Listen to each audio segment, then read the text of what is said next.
El Tornado, El Tornado, El Tornado. Respectez celui qui tient depuis 2 mois seul le Real Madrid sur ses épaules, avec Courtois. Respectez le seul qui amène des frissons aux fans de football depuis 2 mois. Respectez celui qui est en train de retrouver son prime depuis 2 mois. Parce qu'aujourd'hui, et je vais faire une autre vidéo pour en parler, mais le Real a été à un niveau très très compliqué.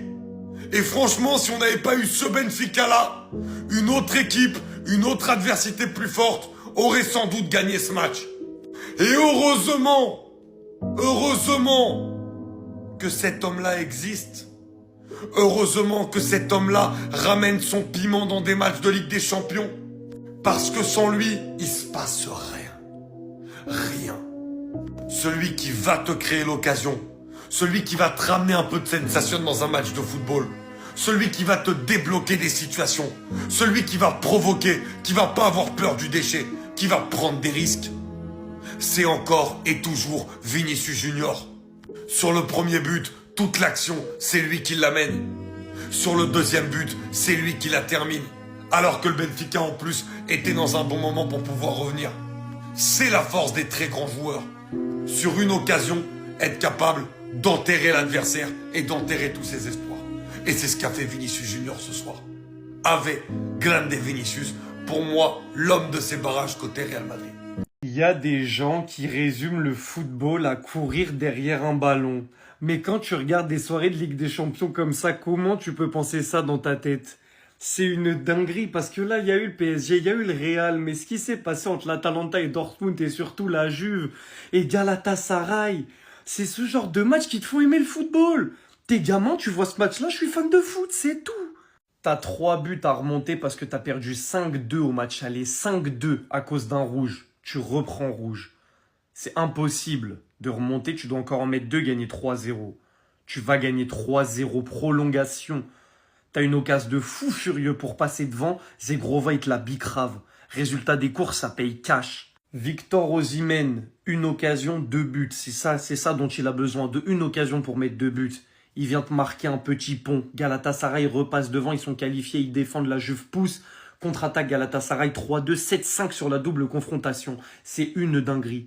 Galatasaray qui va chercher sa qualif à Turin, même s'il y a rouge. C'est de la folie en fait.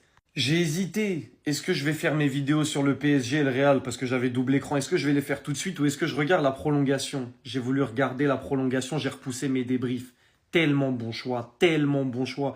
La prolongue, c'était n'importe quoi. Yildiz, je suis fan de ce joueur. Il a de l'aura, il a du flow, il est bon au football, il est jeune. Il a tout ce qu'il faut pour que je sois fan de lui. Je pense que je vais péter un maillot juif, floquer Yildiz bientôt, c'est trop.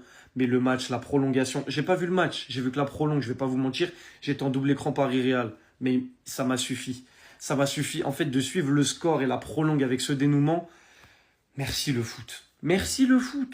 Madridistas, après la qualification du Real Madrid pour les 8e de finale de Ligue des Champions, on va essayer de revenir ensemble sur la conférence de presse d'après-match d'Alvaro Arbeloa. Mais au passage, si tu es madrilène et tu ne souhaites rien louper de l'actualité Madrid, ça se passe ici, donc n'hésite pas à t'abonner. Allez, on enchaîne. Pour commencer, Arbeloa nous dit « Je suis très heureux pour Vinicius Junior, il le mérite. Le Big Vinicius est peut-être de retour, en tout cas on l'espère. » Concernant Kylian Mbappé, il dit « Il n'a pas pu terminer l'entraînement hier, il ressentait une gêne et nous avons préféré ne pas prendre de risques. Le mieux était de l'arrêter, de le laisser récupérer, on verra bien combien de jours il lui faudra. » Enfin, une bonne décision. Faut qu'on arrête avec ce truc-là de vouloir le faire jouer tout le temps, même quand il n'est pas bien. Faut le laisser récupérer, qu'on le récupère en forme. Et comme ça, il pourra revenir en forme, plus confiant, avec ses capacités à 100%, et puis on pourra mieux en profiter. Ce n'est pas facile de gagner sans les joueurs fondamentaux comme Mbappé, Bellingham et Militao. C'est pourquoi cette victoire est si belle. Même quand les absents ne sont pas là, on continue de les saucer. Nous avons eu de la chance de marquer après leur but. Parce qu'en vrai, dès qu'ils ont ouvert le score, ça a commencé à paniquer. Hein.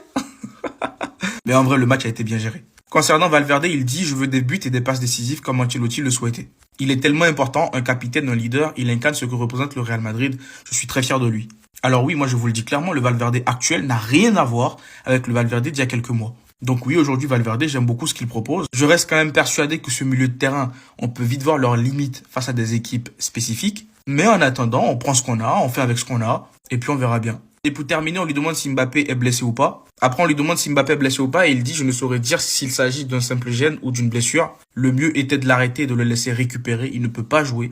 Nous espérons qu'il sera de retour dans quelques jours ou quelques semaines. » Moi, je pense que cette blessure de Mbappé là, elle est beaucoup plus compliquée que prévu. En plus, ce truc-là, ça fait un moment que ça traîne. Ils ont laissé traîner, ils ont laissé le joueur jouer, ils l'ont fait jouer pendant 90 minutes, je ne sais combien de fois. Là, pour moi, c'est une rechute et une blessure qui pourrait l'éloigner des terrains pendant un petit moment. Mais dans tous les cas, mieux vaut tard que jamais. Maintenant, il faut le laisser se reposer, qu'il récupère bien. Parce que plus tard, on pourrait avoir besoin de lui. Mais en attendant, on va devoir compter sur un autre leader offensif, Vinicius Junior. Dites-moi ce que vous avez pensé de la conférence de presse d'Arbelois dans les commentaires. Et surtout, pour ne rien louper, c'est ce qu'il vous reste à faire. Abonnez-vous. Voilà. Voilà. Voilà ce qui permet à Galatasaray de passer un cap en Europe. C'est l'exploit immense d'avoir ramené un des meilleurs buteurs d'Europe actuellement dans son effectif. Et dans ce genre de match à coup près, ça paye. Ça paye énormément et ça se paye cash. Aujourd'hui, Galatasaray qui a failli se faire remonter en ayant gagné 5-2 au match aller contre la Juve, qui perd 3-0 au bout des 90 minutes et qui voit son ange gardien, Victor Osimhen, aller marquer le but de la qualification en prolongation. Et après ça, regardez bien les 10 dernières minutes du match et regardez à comment Osimhen est venu défendre. À quel point Osimhen a été important dans le repli défensif, dans les temps faibles de son équipe en prolongation, pour pas qu'elle subisse d'occasion. Et ça, c'est la marque des très très grands. Et c'est là où Galatasaray a progressé en allant réussir à choper un top buteur mondial qui fait les efforts, qui se bagarre sur le terrain et qui compte pas ce qu'il fait. L'arrivée de Victor Osimhen a très franchement fait passer un grand cap à Galatasaray. Et ce soir, il est un acteur majeur de la qualification. Pourquoi il a le crâne en sang? Parce que Rami Bensebaini, il a dû rattraper la giga bavure de Kobel. L'Atalanta qui sort Dortmund. 4-1 avec un but à la 98e minute sur penalty. J'en ai vu des bavures, hein. Mais vous voyez, on est à la 94e. C'est très certainement la dernière action du match. L'arbitre va siffler. Le ballon arrive sur Kobel. Il fait un peu un mauvais contrôle. Et derrière, il perd ses moyens. Il scanne pas le terrain. Il voit pas le joueur juste ici. Il fait une passe sur le côté. Le joueur la récupère, déborde, centre. Kobel la dévie légèrement des doigts. Bensebaini tente de la sauver. Il touche d'ailleurs bel et bien le ballon. C'est tellement cruel pour lui qu'il n'avait pas fait un bon match. Corner. L'arbitre appelle la VAR.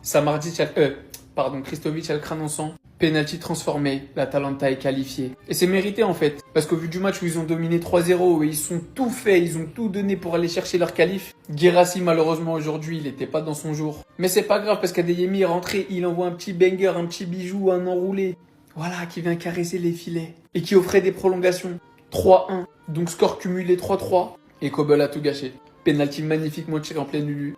Et l'Atalanta est qualifié pour les huitièmes de finale. Dortmund sort par la petite porte de la plus moche des manières.